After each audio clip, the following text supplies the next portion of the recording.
ako noon, nagma-McDonald's ako sa umaga, sa gabi, estudyante ako sa UM.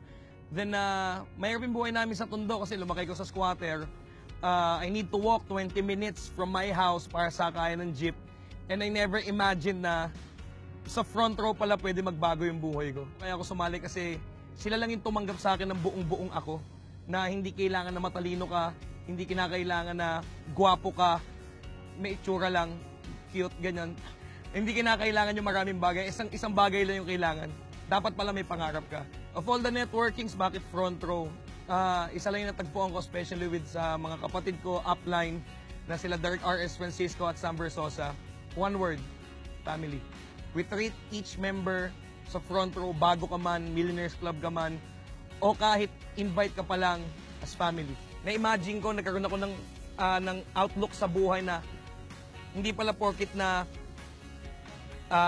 bata ka, mahirap ka, lalaki mahirap. Financially, malaki nagbago sa akin. Now, I'm living on my own. I have my own cars. I'm collecting cars now since 2008. Iba sa front row eh. Kumbaga, I can buy cars twice a year. Ngayon, may sarili akong bahay, may condominium ako, may mga negosyo ko. And siguro sapat na yun para masabi ko na front row is a life-changing opportunity for each and every person na makakasagupa namin dito. Ako si Mark, isa ako sa mga tutulong sa'yo, and I'm forever front row.